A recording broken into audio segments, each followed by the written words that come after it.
काही सुरू करायचं आहे स्वरूप. एक मिनिट हा. हा कर.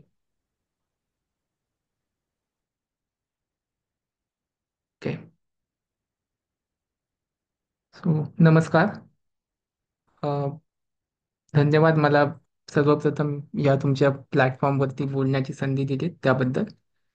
अ, आज माझ्या विषयाचा जो विषय आहे ज्यावर मी लेक्चर देणार आहे ती मी विशिष्ट प्राचीन भारताविषयी लेक्चर्स असणार आहेत.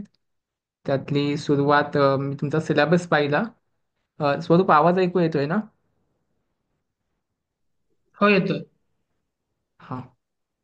ओके. सो सिलेबस ज्यावेळी पाहिला तर त्यामध्ये विशिष्ट प्राचीन भारताविषयीचीच आपल्याला माहिती घ्यायची आहे सुरुवातीच्या भागामध्ये. सुरुवातीला सिंधू संस्कृती म्हणजे हडप्पा संस्कृती, त्याशिवाय अ, धार्मिक विशेषतः बौद्ध आणि जैन धर्म या संदर्भातली माहिती आपण घेतली असेलच. आता त्याच्याच पुढचा कालावधी म्हणजे साम्राज्यांचा कालावधी, ज्याला विशेषतः भारतामध्ये ज्यावेळी दुसऱ्या शहरीकरणाची सुरुवात झाली, ज्याला सेकंड अर्बनायझेशन असं म्हटलं जातं. पहिलं अर्बनायझेशन हे हडप्पा संस्कृतीचं होतं, तर दुसरं गंगेच्या खोऱ्यामध्ये, गंगा यमुनेच्या खोऱ्यामध्ये मौर्य आणि त्या साम्राज्याच्या काळामध्ये त्याची सुरुवात झाली. तर आता आपण विशेषतः मौर्य साम्राज्याची माहिती घेऊ. मौर्य साम्राज्याचा ज्यावेळी आपण माहिती घ्यायला जाऊ तर त्याचा जी पार्श्वभूमी आहे ती विशेषतः महाजनपदांची आणि काही इतर छोट्या साम्राज्यांची आहे. त्यापूर्वीच मौर्यांच्या पूर्वीचा जो भारत आहे त्याच्यामध्ये आपल्या सर्वांना माहीतच असेल की 16 महाजनपदं होती. ती तसं संपूर्ण म्हणजे वायव्येची सरहद्दीपासून म्हणजे आत्ताच्या पाकिस्तान अफगाणिस्तानापासून ते पूर्ण गंगा यमुनेचं खोरं आणि अगदी महाराष्ट्रापर्यंत आपल्याला 16 महाजनपदांचे वस्त्या आणि त्या संदर्भातली माहिती साधनांमधून सापडते. त्या व्यतिरिक्त मग साम्राज्याची माहिती आपल्याला मिळते. पाणिनीचा काळ सुद्धा साधारण त्या ह्याच्यातला इसवी सन पूर्व 5व्या शतकाचा मानला जातो. ज्या काळामध्ये विशेषतः भारतामध्ये इतर जे परकीय किंवा फॉरेनर्सची येणं जाणं सुरू होतं व्यापार आणि राजकारण या सगळ्या माध्यमातून. अलेक्झांडर म्हणजे सिकंदरची स्वारी भारतामध्ये त्या काळामध्ये झालेली आहे ज्यावेळी नंद साम्राज्य विशेषतः भारतात राज्य करत होतं. आता मौर्य साम्राज्याविषयीची महत्त्वाची माहिती घेत असताना आपल्याला साम्राज्यांविषयी जाणून घ्यायचं तर आपल्याकडे दोन साधनं असतात. त्यातलं पहिलं साधन असतं ते म्हणजे लिटररी सोर्सेस, जे लिखित साधनं आहेत ती, आणि दुसरी असतात पुरातत्वीय साधनं ज्यावेळी आपण प्राचीन भारताचा अभ्यास करतो. तर मौर्य साम्राज्याविषयीची जी लिखित साधनं आहेत त्यामध्ये मौर्य साम्राज्याचे उल्लेख आपल्याला कुठे कुठे सर्वात जास्त पाहायला मिळतात. तर जैन एक ग्रंथ आहे परिशिष्ट पर्व नावाचा. एक संस्कृतमधलं प्रसिद्ध नाटक जे विशाखा दत्ताने 5व्या शतकामध्ये लिहिलंय, इसवी सनाच्या 5व्या शतकात. त्याचं नाव मुद्रा राक्षस. त्यामध्ये आपल्याला साधारण त्यावेळी राज्यक्रांती वगैरे या संदर्भातली माहिती मिळू शकते. त्या व्यतिरिक्त जे बौद्ध धर्माचे काही ग्रंथ आहेत ज्यामध्ये श्रीलंकेतील काही ग्रंथ म्हणजे महावंश किंवा त्यावरची जी 10व्या शतकातली टीका आहे वनसत्त प्रकाशिनी किंवा अशोकावदान दीपवंश, यातून आपल्याला मौर्य साम्राज्याविषयीची अशोकाच्या काळाविषयीची माहिती मिळते. या व्यतिरिक्त मिलिंद पन्ह जो ग्रीक राजा मिनांडर आणि नागसेन यांच्यातला जो संवादपर ग्रंथ आहे त्यामध्ये आपल्याला माहिती मिळते. आणि महाभाष्य जो व्याकरणावरचा ग्रंथ आहे त्यामध्ये आपल्याला सुद्धा काही उदाहरणांमधून मौर्यांच्या साम्राज्याविषयीची माहिती मिळते. या व्यतिरिक्त जे दोन सर्वात महत्वाचे ग्रंथ आणि त्या काळातले मानले गेलेले आहेत की त्या समकालामध्ये लिहिले गेलेले असे मानले जातात, त्यातला कौटिल्याचं अर्थशास्त्र आणि दुसरं आहे मेगॅस्थनीसचा इंडिका. मेगॅस्थनीस हा ग्रीक राजदूत होता मौर्यांच्या दरबारातला. तो त्याच्या ग्रंथाचे काही सायटेशन म्हणजे आपण साधारण संदर्भ जसे देतो, आज त्याचा पूर्ण ग्रंथ उपलब्ध नाही, पण त्याचे संदर्भ आपल्याला त्याच्या नंतरच्या लेखकांनी त्यांच्या ग्रंथातून वापरलेल्याचं दिसतं. तर त्या ग्रंथाचं नाव इंडिका आणि कौटिल्याचं अर्थशास्त्र, हे दोन महत्वाचे आहेत. या व्यतिरिक्त जी पुरातत्वीय साधनं आहेत त्या पुरातत्वीय साधनांमध्ये आपल्याला अशोकाचे शिलालेख सापडतात. शिलालेखां ते स्तंभांवर जे आहेत साध्या आपल्या दगडांवर कोरलेले शिलालेख आहेत, असे शिलालेख सापडतात आणि त्या व्यतिरिक्त त्या काळातील काही नाणी आपल्याला सापडतात. विशेषतः जनपदांच्या महाजनपदांच्या काळातील आणि मौर्य साम्राज्याच्या काळातील अगदी शुंगांचा सुद्धा काही काळ त्यात आपण धरला तर तिथपर्यंतची आपल्याला जी आहत नाणी असं म्हटलं जातं, त्याला इंग्लिशमध्ये पंचमार्क कॉइन्स म्हणतात. त्याचा फोटो इथे आपण दिलेला आहे. ही पंचमार्क कॉइन्स आहेत जे आपल्याला इथे दाखवले तर ही पुरातत्वीय साधन आहे. त्या व्यतिरिक्त अनेक ठिकाणी उत्खननं झालेली आहेत ज्यामध्ये आपल्याला सांचीचं उदाहरण देता येऊ शकतं. त्या व्यतिरिक्त आपल्या इथे राजगीर नावाचं उदाहरण आहे. बिहारच्या भागातील काही आद्य इतिहासाच्या काळातील काही शहरं यांची उत्खननं झालेली आहेत तर त्यामधून सुद्धा आपल्याला त्या काळाची माहिती घेता येते. आता विशेषतः मौर्य साम्राज्याच्या काळामध्ये जर आपण यायचं म्हटलं तर तिथे महत्वपूर्ण जी माहिती मिळते की मौर्य साम्राज्याचा संस्थापक जो चंद्रगुप्त मौर्य ज्याला म्हटलं जातं, तर चंद्रगुप्त च्या उत्पत्तीविषयीच्या किंवा त्याच्या जन्माविषयीच्या कथा अनेक सांगितल्या जातात की तो मूळतः क्षत्रिय होता का किंवा तो क्षत्रिय नव्हता किंवा या व्यतिरिक्त काही त्याच्या कथा साधारण आपल्याला येतात. पण तो राजघराण्याशी निगडीत होता की नाही याविषयीच्या सुद्धा काही कथा येतात. पण त्यात अगदी न जाता अगदी जर आपण साधारण त्याचा एक गोषवारा घ्यायचा म्हटलं तर चंद्रगुप्ताचा जो मुख्य उत्कर्ष आहे किंवा त्याची जी मुख्य कारकीर्द आहे ती चाणक्याच्या ज्यावेळी तो सहवासात आला त्यावेळीपासून ती खरी सुरुवात झाली. चंद्रगुप्त आणि चाणक्याची जी भेट आहे ती झालेली आहे आणि विशेषतः आपल्या सगळ्यांना ही गोष्ट तर बऱ्यापैकी माहिती असते की चाणक्याचा नंद राजांनी अपमान केला होता आणि त्या अपमानाचा बदला म्हणून जो धनानंद नावाचा राजा होता त्याच्या अपमानाचा बदला म्हणून चाणक्याने जो नवी राज्यक्रांती करण्याचा निर्णय घेतला आणि तिथून तो त्या साम्राज्यातून तो निघून आला. मग त्याचा चंद्रगुप्ताशी संपर्क आला आणि चंद्रगुप्ताने आणि त्यांनी दोघांनी मिळून तो काही एक योजना आखली आणि त्यानुसार त्यांनी तिथे मगधामध्ये म्हणजे जे मगध राज्य होतं त्या मगध राज्यातून तिथे राज्यक्रांती घडवून नंदांची सत्ता उलटवून टाकली. धनानंदाचा चंद्रगुप्ताने पराभव केला, पाडाव केला आणि तिथे मौर्यांची सत्ता सुरू झाली. याचा एक दुसरा एक आपण भाग त्यात पाहायचा म्हटला तर नंदांची राजवट ही जुलुमी होती असे सुद्धा उल्लेख आपल्याला सापडतात. सो त्यानुसार चाणक्य आणि चंद्रगुप्ताने ते काही योजना आखून तिथली मौर्यांची नंदांची राजवट उलटवून टाकली आणि मौर्यांची राजसत्ता तिथून सुरू झाली. हे साधारण इसवी सनाच्या 3ऱ्या शतकामध्ये या घटना घडत होत्या. आता त्यातील सर्वात दुसरा महत्वाचा भाग की चंद्रगुप्त ज्यावेळी सत्तेवर आला किंवा मौर्यांच्या साम्राज्याची जिथून ज्यावेळी सुरुवात झाली तर त्या साम्राज्याचा जो एक महत्वाचा भाग आपण जर म्हटलं तर त्याच्या काळामध्ये त्यांनी जे साम्राज्य विस्तार केला मौर्यांचा तर ती अत्यंत महत्वाची घटना आपण मानू शकतो मौर्यांचा साम्राज्य विस्ताराची. आणि ती साम्राज्य विस्ताराची घटना ज्यावेळी आपण पाहू तर त्यात सगळ्यात महत्वाचा दिसतं तर तो त्याचा ग्रीकांशी आलेला संघर्ष. अलेक्झांडरचा मृत्यू तोपर्यंत नंदांच्या काळामध्ये त्याचं आक्रमण झालं भारतावरती विशेषतः पोरस आणि पंजाबच्या भागामध्ये त्याचं आक्रमण झालं. तिथून तो परत गेला आणि तिथे परतीच्या वाटेवर असताना अलेक्झांडर म्हणजे सिकंदरचा मृत्यू झाला. त्यांच्यामध्ये सरसंघर्ष सुरू झाला. त्यातील जो अलेक्झांडरने भाग जो भारताचा जिंकलेला होता त्याच्यामध्ये सेल्युकस निकेटर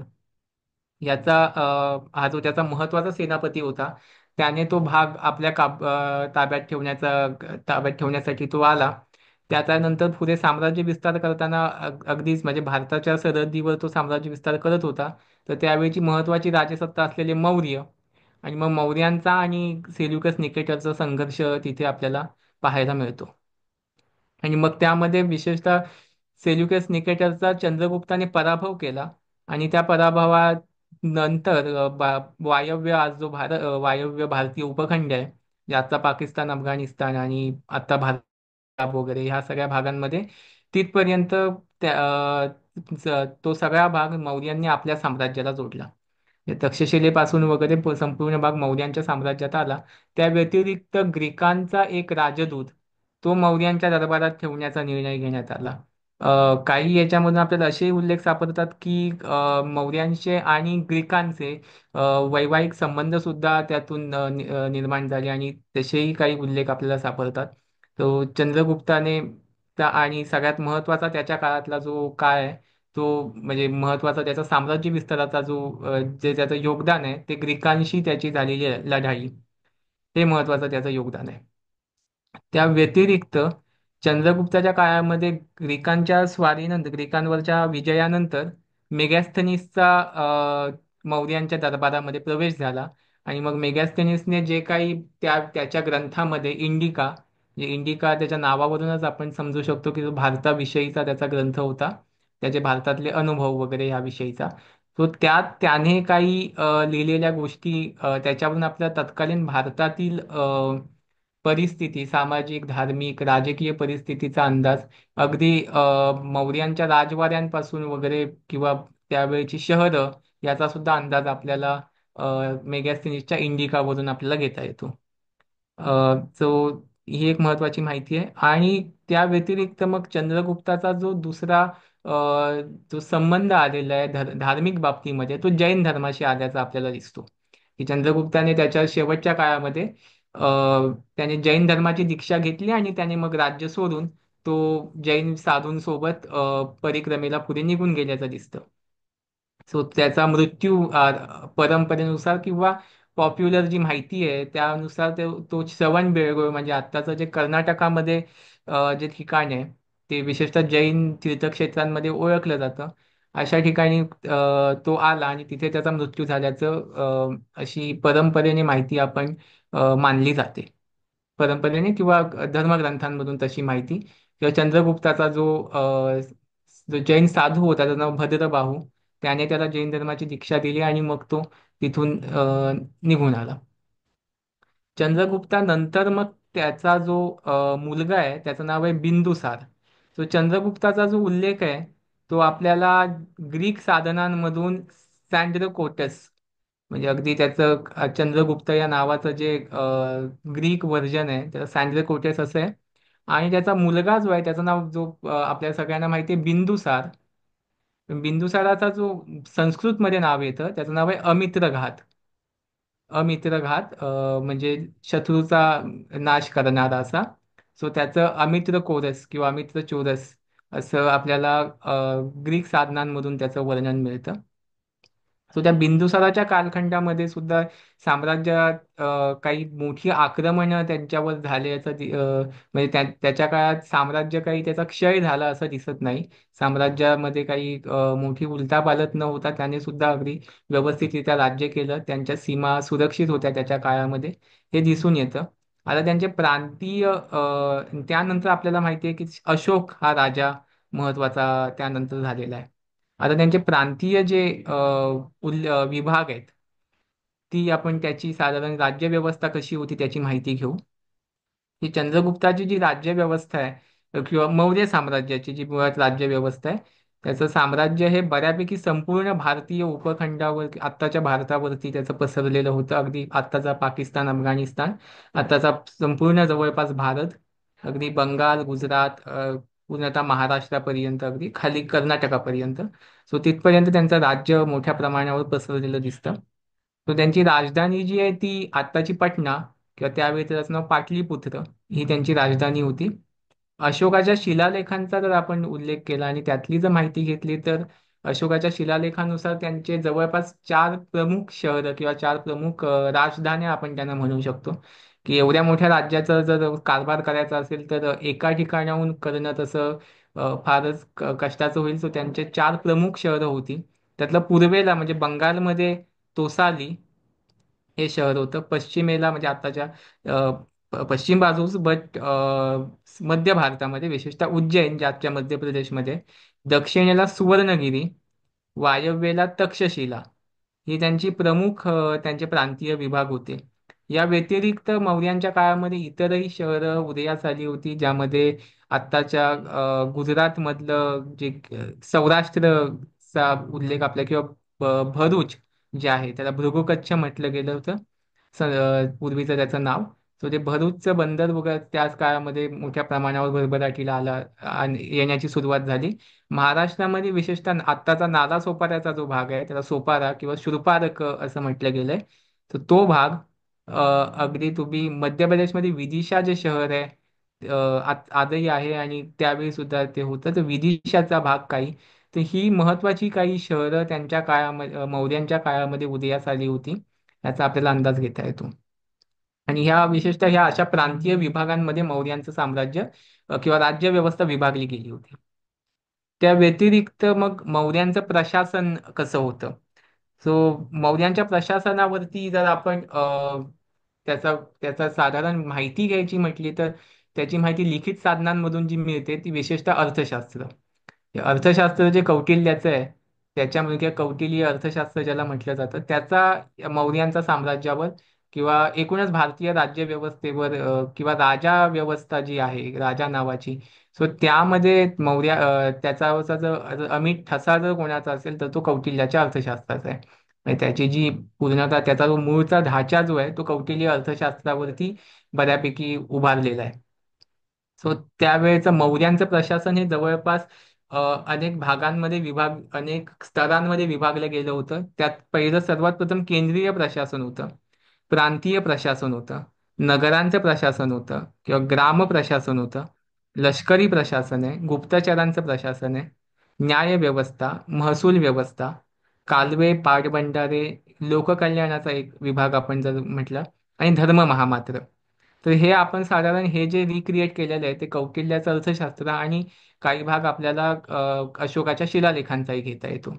उदाहरणार्थ केंद्रीय प्रशासनामध्ये राजा ही महत्वाची व्यवस्था आहे, की राजा आणि राजाचं मंत्री परिषद हे त्याचे महत्वाचे भाग आहेत, की राजा आदेश देणार आणि त्याचे जे काही त्याची कार्यवाही आहे ती मंत्री परिषदेकडून केली जात होती.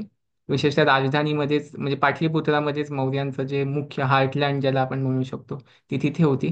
प्रांतीय प्रशासनामध्ये विशेषतः तिथे वेगवेगळे गव्हर्नर्स होते त्या त्या भागातले. उदाहरणार्थ आपण जर अगदी मौर्यांच्या काळात खूप काळानंतर जो रुद्रदामनाचा जो शिलालेख आहे, जो एक क्षत्रप राजा होता आत्ताच्या गुजरातमध्ये, तर त्याच्या शिलालेखाच्या सुरुवातीला आपल्याला उल्लेख मिळतो की तिथे जो एक तलाव होता सुदर्शन नावाचा, तर तो तलाव चंद्रगुप्त मौर्याच्या कालखंडात त्याची बांधण्याची सुरुवात झाली होती. त्याच्या काळात त्याने बांधला होता. आणि मग त्यानंतर त्याच्या काळात पुष्यमित्र नावाच्या त्याच्या गव्हर्नरने तो बांधला होता, तो त्याच्या देखरेखीवर होता. त्यानंतर अशोकाच्या काळामध्ये त्याची डागडुजी करण्यात आली होती. ह्याचे उल्लेख आपल्याला मौर्य साम्राज्यानंतर बऱ्याच जवळपास 100 एक वर्षानंतर आपल्याला मिळतात एक शिलालेखांमधून. सो तशी जर आपण प्रांतीय प्रशासन त्याचं समजून घ्यायचं तर तो एक शिलालेख अत्यंत महत्वाचा आहे. त्यानंतर नगरांचं प्रशासन होतं. म्हणजे उदाहरणार्थ प्राचीन आणि आताही आपल्याला भारत जर विभागायचा असेल प्रशासकीय दृष्ट्या, तर तो आपण नागरी विभागांमध्ये आणि ग्राम विभागांमध्ये आपण विभागू शकतो. तो नगराचं प्रशासन होतं आणि गावाचं प्रशासन होतं. जी ग्राम प्रशासनं जी महत्वाची होती. सो ते होतं. त्यामध्ये विशेषतः राजूक नावाचे अधिकारी होते. ग्रामणी म्हणजे गावातला प्रमुख अधिकारी, त्याला ग्रामणी म्हटलं जायचं. राजूक होते जे शहरांमध्ये होते विशेषतः. नंतर लष्करी प्रशासन म्हणजे एवढं मोठं साम्राज्य होतं सो त्याच्याकडे, आणि एवढी आक्रमणं त्या साम्राज्यावर सुद्धा ग्रीकांपासून म्हणजे परकीय आक्रमणांपासून त्याच्यावर झालेली आहेत तर त्यांचं एक प्रचंड आरमार होतं. मेगॅस्थेनिसच्या किंवा त्यानंतरच्या ग्रीक इतिहासकारांच्या ग्रंथांमधून आपल्याला त्याचे उल्लेख सापडतात की मौर्यांकडे जवळपास प्रचंड बलाढ्य आरमार होतं. कदाचित त्याचे नंबर अत्यंत आत्ता ऐकताना ते अतिरंजित वाटण्याची शक्यता आहे, पण तरी त्याचा बलाढ्य किती असावं ह्याचा अंदाज आपल्याला येऊ शकतो. म्हणजे 60,000 हत्ती त्यांच्या सैन्यामध्ये होते असा उल्लेख ग्रंथांमधून सापडतो. पण ते साधारण किती बलाढ्य होतं त्याचा अंदाज आपण घेऊ शकतो. विशेषतः ज्यावेळी आपण गुप्तचर प्रशासन म्हणतो तर कौटिल्याच्या अर्थशास्त्रामध्ये कौटिल्याने गुप्तचरांवर प्रचंड महत्त्व दिलेलं आहे.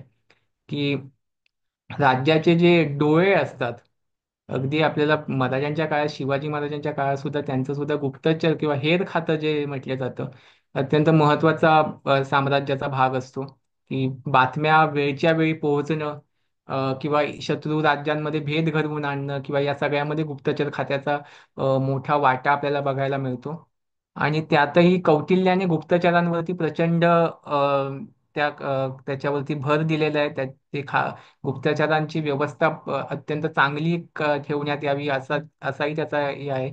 इवन कौटिल्याच्या अर्थशास्त्रामध्ये राजाने गुप्तचराची भेट घ्यावी, रोजच्या रोज घ्यावी, किंवा त्याने उठल्या उठल्या त्याने गुप्तचरांशी म्हणजे त्याच्या दिनचर्येच्या सुरुवातीला त्याने पहिल्यांदा गुप्तहेरांकडून सगळ्या बातम्या जाणून घ्याव्यात, राज्यातल्या आणि राज्याच्या बाहेरच्या. अगदी सगळ्याच गुप्तहेर म्हणजे फक्त राज्याच्या बाहेरच असं काही नाही, स्वतःच्या राज्यातही काय चाललेलं आहे त्याची सुद्धा बित्तंबातमी बातमी राजाला असणं अत्यंत गरजेचं आहे. त्यामध्ये गुप्तचरांचं प्रशासन त्या काळामध्ये अत्यंत मोठ्या प्रमाणावर आणि सक्षम ठेवण्याकडे राजांचा कल होता. आणि कौटिल्याच्या अर्थशास्त्रामधून सुद्धा आपल्याला तसं दिसतं. त्या व्यतिरिक्त न्याय व्यवस्था जी आहे ती सुद्धा त्यांच्या काळामध्ये असल्याचं आपल्याला दिसून येतं. राजा हाच तसा न्याय देणारा प्रमुख न्यायाधीश मानला गेलेला आहे. त्या व्यतिरिक्त महसुलाची व्यवस्था, की त्या काळातले महसुली विशेषतः धान्याच्या स्वरूपात तो महसूल गोळा केला जात असणार, त्याची माहिती आपल्याला मिळते. कालवे आणि पाटबंधारे ज्या पद्धतीने ते म्हटलंय की कालवे पाटबंधारे मी मगाशी ज्याचं उदाहरण दिलं ते रुद्रदामनाचा जो शिलालेख आहे त्याच्यामध्ये आपल्याला सुदर्शन तलावाचा उल्लेख आपल्याला त्यात मिळतो. किंवा अगदी अशोकाच्या शिलालेखांमध्ये सुद्धा अशोकाने वेगवेगळ्या ठिकाणी पाणपोळ्या बांधल्या प्रवाशांसाठी, ह्याचेही उल्लेख आपल्याला मिळतात. की पाण्याची व्यवस्था हा अत्यंत महत्त्वाचा भाग आहे जो मौर्यांच्या काळामध्ये मोठ्या प्रमाणावर त्यांनी त्याच्यावरही लक्ष दिलं. लोककल्याण म्हणजे तो एक विभाग आपण धरू शकतो साधारण, की राजाचं एकूण वेलफेअर ज्याला इंग्लिशमध्ये म्हटलं जातं तर त्याच्यासाठी त्याने काय काय भाग केले. आता शेवटचा भाग जो आहे तो धर्म महामात्र. हा जो धर्म महामात्र आहे ह्याचा उल्लेख आपल्याला अशोकाच्या शिलालेखांमधून मिळतो. की धार्मिक गोष्टींवरती लक्ष ठेवणारा अशा काही अधिकाऱ्यांची नेमणूक त्याच्या काळामध्ये अशोकाच्या काळामध्ये केले गेल्याचं दिसतं. धर्म महामात्रांनी प्रत्येक भागांमध्ये भेटी दिल्या पाहिजेत ह्याचेही उल्लेख त्याच्या अशोकाच्या शिलालेखांमध्ये आपल्याला मिळतात. की लोकांचं धार्मिक वर्तन आणि विशेषतः त्या विषयीची काही वागणूक वगैरे ह्या संदर्भातले उपदेश करणं, त्यावर लक्ष ठेवणं, ही कामं धर्म महामात्रांची होती. या व्यतिरिक्त अशोकाच्या शिलालेख हा जो एक अत्यंत महत्वाचा भाग आहे त्याकडे वळण्यापूर्वी मौर्यांच्या काळामध्ये वास्तुकला किंवा शिल्पकला सुद्धा भरभराटीला आली होती. त्याचे अगदी जर आपण पाहायला गेलं तर सांचीचं जे स्तूप आहे त्याचे भाग काही मौर्यांच्या काळात बांधले गेल्याचे आपल्याला दिसतात. त्या व्यतिरिक्त बिहारमध्ये ज्या बाराबर नावाच्या टेकडीवरती किंवा त्या डोंगरामध्ये काही गुहा मौर्यांच्या काळात कोरल्या गेल्यात. तर त्याचं उदाहरण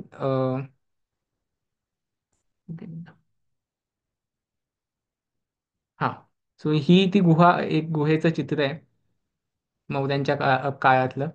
आता ह्या गुहेच्या संदर्भातली सगळ्यात उत्तम गोष्ट म्हणजे की मौर्य साम्राज्याचा किंवा अगदी भारताचा जो आद्य इतिहासाचा कालखंड आहे तर त्या काळामध्ये जवळपास तीन प्रमुख धर्म तिथे होते. त्यातला सर्वप्रथम वैदिक धर्म होता, बौद्ध धर्म होता, जैन धर्म होता.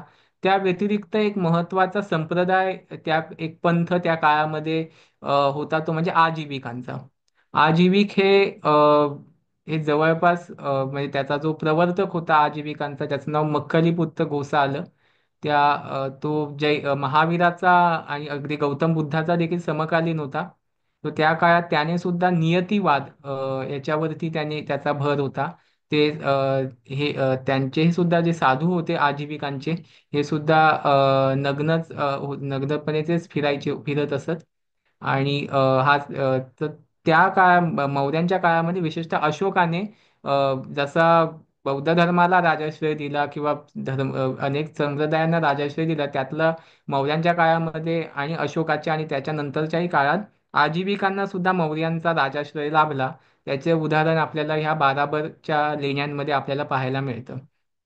तिथे आजीविकांना त्यांनी काही लेणी दान केल्याचं दिसून येतं. तर मौर्यांच्या काळामध्ये विशेषतः अनेक धर्म भरभराटीला आले होते त्याचं उदाहरण आणि विशेषतः शिल्पकलेचं सुद्धा उदाहरण आपल्याला ह्यातून पाहायला मिळतं. तर ह्याच्या व्यतिरिक्त आता पुढचा भाग जो आहे तो अशोकाचा आहे. सो मी आताच्या ह्या लेक्चरमध्ये चंद्रगुप्त मौर्यांची प्रशासन व्यवस्था आणि अशोक आणि त्याचे शिलालेख हे भाग पूर्ण करण्याचा प्रयत्न करेन. तो त्यामध्ये आता आपण जे समोर पाहतोय चित्रामध्ये, तर ते आहे अ, अशोकाचं जे कणगनहल्ली आत्ताच्या कर्नाटकामध्ये सातवाहनांच्या काळातलं एक स्तूप आहे, जे तिथे सापडलेलं आहे. तर तिथे अ, हे विशेषतः लाईमस्टोन चुनखडकामध्ये बांधलेलं स्तूप आहे. त्याच्यामध्ये हे जे शिल्प आहे हे अशोकाचं आहे असं मानलं जातं, आणि ते आपल्याला कशावरून कळतं तर त्याच्या खाली ब्राह्मी लिपीमध्ये एक लेख लिहिलेला आहे, ज्याचं नाव आहे रायो अशोक, म्हणजे राजा अशोक अशा अर्थाचा तो शिलालेख आहे. तर त्याच्यावरून त्याचा अशोकाचा साधारण त्याची आकृती आणि तो राजा कसा होता त्याचं शिल्प आपल्याला पाहायला मिळतं. त्याची तशी शिल्प आपल्याला सांचीमध्ये सुद्धा सापडतात, अशोकाची शिल्प. म्हणजे अशोकाच्या शिलालेखांकडे जाण्यापूर्वी आपण अशोकाच्या एकूण चरित्राविषयी माहिती घेऊ. अशोक हा बिंदुसाराचा मुलगा होता, चंद्रगुप्ताचा नातू खरं तर. तर अशोक हा त्याच्या काळामध्ये असं मानलं गेलेलं आहे की तो चंड अशोक होता सुरुवातीला, म्हणजे प्रचंड रागीट स्वभावाचा होता अशोक, आणि पुढच्या काळामध्ये नंतर तो शांत झाला असंही मानलं गेलंय. अशोकाला सुद्धा त्याचं राज्य मिळवण्यासाठी स्पर्धा करावी लागली त्याच्या भावासोबत, ज्याचं नाव होतं सुषेण. हा बिंदुसाराचा अत्यंत लाडका मुलगा होता असं बौद्ध धर्मग्रंथांमधनं आपल्याला दिसतं. पुढे अशोकाने त्याचा आणि त्याच्या इतर भावांचा पराभव किंवा धर्मग्रंथानुसार धर्मग्रंथानुसार म्हणण्यापेक्षा जे लिखित साधनांमध्ये उल्लेख आहेत त्यानुसार त्याने त्याचे खून केले किंवा त्यांचा पराभवही केला अर्थातच. सो त्यातून नंतर त्याने सत्ता प्राप्त केली असे उल्लेख सापडतात. या अशोकाच्या एकूणच अशोकावदान नावाचा जो ग्रंथ आहे त्याच्यामध्ये विशेषतः त्याच्याविषयी अनेक माहिती लिहिली गेलेली आहे. अर्थातच तो ग्रंथ अशोकानंतर बऱ्याच कालखंडानंतर रचण्यात आला होता, तरी सुद्धा अशोकाची माहिती त्या याच्यामध्ये काही प्रमाणात त्याचं चरित्र त्यात रिफ्लेक्ट झालेलं दिसतं. अशोकाने नंतर मग राज्य मिळवण्यापूर्वी तो तक्षशिलेमध्ये आणि आत्ताच्या विदिशा त्यावेळेच्या विदिशा या शहरामध्ये त्याने गव्हर्नर म्हणून काम केल्याचे सुद्धा उल्लेख आहेत, की तो पूर्वी तक्षशिलेमध्येही होता. नंतर तो विदिशा जी आहे आजची त्या ठिकाणी सुद्धा तो होता. त्या विदिशेमध्येच त्याचा पहिला विवाह सुद्धा तिथे झाला, की देवी नावाच्या एका मुलीशी त्याचा विवाह झाला. ती एका व्यापाराची मुलगी होती असे उल्लेख आपल्याला सापडतात. तो त्याचं बऱ्यापैकी आणि अशोकातला राज्य मिळवून देण्यामध्ये कदाचित बिंदुसाराच्या अनेक मंत्र्यांचा सुद्धा त्याला त्यांची मदत सुद्धा झाल्याची शक्यता नाकारता येत नाही. की राज्य मिळवण्यामध्ये फक्त त्याचाच एकट्याचा त्यात हात होता किंवा त्याने सुद्धा इतर बऱ्याच काही स्त्रोतांची मदत घेतली असणार, तर त्याच्यामध्ये व्यापारी वर्ग असणार किंवा त्यावेळेचा जो मंत्री परिषद जी होती तर त्या सगळ्यांचा त्याच्यामध्ये सुद्धा रोल असणार हे नाकारता येत नाही. अ, आता अशोकाविषयीची जी महत्वाची माहिती आहे ती आपल्याला शिलालेखांमधून मिळते. अर्थातच अशोकाने त्याच्या स्वतःच्या काळामध्ये ज्या काही त्याच्या आज्ञा कोरून ठेवलेल्या आहेत तर त्यामध्ये आपल्याला त्याची माहिती मिळते. अशोकाचे शिलालेख हे जवळपास संपूर्ण भारतामध्ये पसरलेले आहेत, जे अगदी आत्ताच्या अफगाणिस्तान पासून ते पाकिस्तान असेल, भारतात विशेषतः आपल्याकडे मुंबई जवळ सुद्धा कर्नाटकामध्ये, मध्य प्रदेशमध्ये, बिहारमध्ये अशा सगळ्या भागांमध्ये की आत्ताच्या हरियाणामध्ये त्याचे शिलालेख पसरलेले आहेत. त्यातला एक सगळ्यात महत्त्वाचा शिलालेख जो आज आपल्याला पाहायला मिळतो तो म्हणजे जुनागड. तो जुनागडचा जो हा मोठा एक दगड आहे, त्या दगडावरती अशोकाच्या 14 आज्ञा कोरलेल्या आपल्याला पाहायला मिळतात. या आज्ञांमध्ये विशेषतः त्याचे 14 शिलालेख आहेत. ह्याच दगडावरती अ, ओके ह्याच दगडावरती आपल्याला अ, रुद्रदामनाचे आणि गुप्त राज्या जो पुढे होता स्कंदगुप्त त्याचेही शिलालेख आपल्याला पाहायला मिळतात.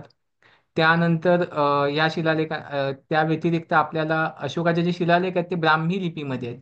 हा जो पुढचा शिलालेख आहे हा सोपाऱ्याला, आता जो नाला सोपारा आहे तिथे सुद्धा एक स्तूप आहे, त्या स्तूपाजवळ हा शिलालेख सापडला होता.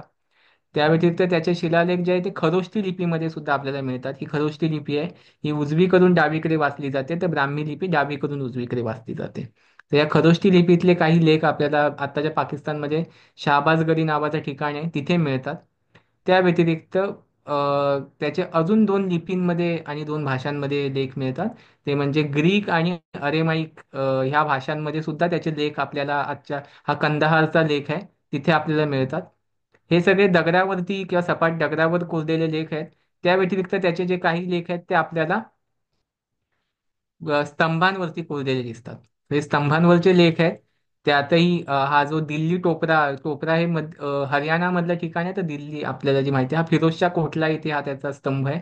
त्याच्यावरती हा शिलालेख आपण पाहू शकता. याच्या 8 आज्ञा 8 शिलालेख या स्तंभावरती कोरलेले आहेत. ह्याच्यावरून आपण त्याचा अंदाज येतो की अशोकाचे शिलालेख जे आहेत ते मुख्य उपमुख्य अशा दोन ह्याच्यामध्ये विभागलेले आहेत. म्हणजे 14 मुख्य शिलालेख आणि इतर काही उपमुख्य शिलालेख हे दगडांवरचे आणि विशेषतः त्याच्या स्तंभांवरचे जे शिलालेख आहेत ते सुद्धा मेजर आणि मायनर अशा दोन गटांमध्ये विभागले गेलेले आहेत. तो मेजर शिलालेखांमध्ये सुद्धा त्याच्या ज्या महत्वाच्या 14 आज्ञा त्याच्या कोरलेल्या आहेत. आणि त्या व्यतिरिक्त ते मेजर शिलालेख आपल्याला आत्ताचा गिरनार म्हणजे गुजरात नालासोपारा आहे. त्या व्यतिरिक्त आपल्या काही ओरिसामध्ये धौली नावाचं ठिकाण आहे तिथे सापडतात. शहाबाजगरी जे पाकिस्तानमध्ये आहे, तिथे सापडतात. मानसेरा नावाचं सुद्धा पाकिस्तानचं ठिकाण आहे तिथे सापडतात. तर अशा सगळ्या भागांमध्ये त्याचे शिलालेख सापडतात आणि जे स्तंभांवरचे लेख आहेत ते विशेषतः दिल्ली टोपरा इथे ते सगळे 8च्या 8ही शिलालेख तिथे आपल्याला सापडतात. त्या व्यतिरिक्त त्याचे स्तंभांवरचे जे शिलालेख आहेत त्या स्तंभांवरच्या शिलालेखांमध्ये विशेषतः धर्मविषयक त्याच्या बाबी त्यामध्ये लिहिलेल्या आहेत किंवा त्याच्या भेटींविषयी लिहिलेलं आहे. उदाहरणार्थ त्याचा एक शिलालेख नेपाळमध्ये सापडतो लुंबिनीमध्ये. त्या लुंबिनीच्या शिलालेखामध्ये त्याने गौतम बुद्धाच्या जन्मगावाला भेट दिल्याचे उल्लेख आपल्याला सापडतात. तो त्या भागात सुद्धा तिथे शाक्य मुनीचा जन्म झाला तर तिथे अशोकाने भेट दिली त्याचे उल्लेख आहेत. अ, जे फक्त मुख्य आणि उपमुख्य शिलालेखांविषयी झालं जे स्तंभांवरती आहेत. आता जे दगडांवरती आहेत म्हणजे जे सपाट दगडांवरती कोरण्यात आलेले आहेत असे शिलालेख आपल्याला राजस्थानमध्ये सापडतात गिरनारमध्ये सापडतात. त्यामध्ये मुख्यतः अशोका किती धर्मदाय राजा होता किंवा तो लोककल्याणकारी राजा कसा होता याची माहिती मिळते. त्याने त्याच्यामध्ये लोकांना उपदेश केलेला आहे की तुम्ही आई वडिलांचा आदर केला पाहिजे. तुम्ही धर्माचं पालन केलं पाहिजे. धम्माचं पालन केलं पाहिजे किंवा धम्मविजय त्याच्या शिलालेखांमधून की जो त्याच्या एका शिलालेखामध्ये अत्यंत उत्तम वाक्य मिळतं की जो पूर्वीचा जो भेरी घोष होता. भेरी घोष म्हणजे अ, वाद्यांचा जो लढाईच्या वेळी वाजवल्या जाणाऱ्या वाद्यांचा जो घोष होता तो पुढे त्याने धम्मघोषामध्ये तो कन्वर्ट झाला. म्हणजे जे अस्थिरतेचं एक साधारण राज्य होतं किंवा जो अन्यायाचं राज्य होतं तर त्याचा ते धर्माच्या राज्यामध्ये कन्वर्ट झालं किंवा असा त्याच्यातला एक अर्थ काढता येऊ शकतो. त्या व्यतिरिक्तही त्याचे अर्थ आहेत. सो हा एक त्याचा त्यात भाग मिळतो. त्याने केलेली अनेक कामं ही सुद्धा आपल्याला त्यात पाहायला मिळतात की अशोकाने पाणपोया बांधल्या त्याने रस्त्याच्या दोन्ही बाजूने झाडं लावली. त्या अशोकाच्या एका स्तंभलेखामध्ये त्याने कोणते प्राणी मारू नयेत ह्याच्याविषयी किंवा कोणते प्राणी त्याच्या राज्यात होते त्यावेळी तो त्याच्याविषयीचे उल्लेख आहे. शिकारींवरती बंदी आणण्याचा त्याने प्रयत्न केला की शिकार कमीत कमी करावी. अहिंसा हे महत्वाचं तत्वज्ञान त्यात होतं. त्या व्यतिरिक्त राजा नावाची जी व्यवस्था आहे त्याचा उल्लेख त्याने स्वतःच्या नावाचा उल्लेख अशोक हा त्याने फार कमी ठिकाणी केलाय. एक मास्कीचा शिलालेख आहे किंवा कर्नाटकातल्या काही शिलालेखांमध्ये अशोक या नावाचा उल्लेख सापडतो. पण त्याचं नाव बऱ्यापैकी जे सगळ्या शिलालेखांमध्ये आहे ते देवानाम प्रियेन प्रियदशी राजा किंवा देवानाम पियदसी राजा असंच त्याचं नाव सगळ्या ठिकाणी त्याने सापडलेलं दिसतं. या व्यतिरिक्त अशोकाच्या शिलालेखांमध्ये त्याची राज्यव्यवस्था किंवा त्यावेळेचे मंत्री किंवा त्यावेळेचे त्याचे अ, जे काही खाती वगैरे होती त्याविषयीची माहिती मिळते. त्याच्या सीमांची माहिती मिळते की त्याच्या समकालीन राजांविषयी सुद्धा त्याच्या शिलालेखांमध्ये माहिती मिळते की वायव्येच्या सरहद्दीवरती कोण राजा होता अगदी इराणमध्ये कोण राजा होता. भारतामध्ये सुद्धा कोण कोण राजे होते त्यांची माहिती आपल्याला किंवा महत्वाच्या सरदारांविषयीची माहिती आपल्याला राज्यांविषयीची माहिती आपल्याला मिळते. सो हे सगळी त्यामध्ये विशेषतः अहिंसा हे तत्व जे गौतम बुद्धाने सांगितलं तर त्याची माहिती त्याच्यावरती जोर त्याने त्याच्या संपूर्ण शिलालेखांमधून दिल्याचं दिसतं. त्या व्यतिरिक्त मग त्यात तो स्वतः त्याचं पालन कसं करतोय त्याचीही माहिती त्याने दिली आहे. लोकांना भांडणं न करण्याचा किंवा कोणत्याही प्रकारची हिंसा न करण्याचा आदेश किंवा तशी विनंती त्याने लोकांना केलेली आहे किंवा आदेशही केलेला आहे. काही प्रमाणात. बौद्ध भिक्खूंसाठीचे किंवा भिक्खुणींसाठीचे नियम त्याची माहिती त्याच्या शिलालेखांमधून आपल्याला मिळते. त्या व्यतिरिक्त त्याच्या काळातले काही ग्रंथ, जे बौद्ध ग्रंथ तोपर्यंत रचून पूर्ण झाले होते, त्याची माहिती आपल्याला विशेषतः जो कलकत्ता बैराट म्हणजे आत्ताच्या राजस्थानमध्ये तो शिलालेख सापडला, तो कलकत्त्याला घेऊन नेण्यात आला ब्रिटिशांच्या काळामध्ये. तर तो आपल्याला तिथे त्याची माहिती त्यामध्ये विशेषतः धर्मग्रंथ कोणकोणते रचण्यात आले होते त्याची माहिती सुद्धा त्यांनी दिलेली आहे. तर विशेषतः मौर्यांचा साम्राज्याचा काळ, त्यातही अशोकाचा काळ जर आपल्याला समजून घ्यायचा असेल तर अशोकाचे शिलालेख हा अत्यंत महत्वाचा भाग आपल्याला त्यात पाहता येतो. सो इथे मी हे थांबवतो. जर काही प्रश्न असतील तर तुम्ही विचारू शकता.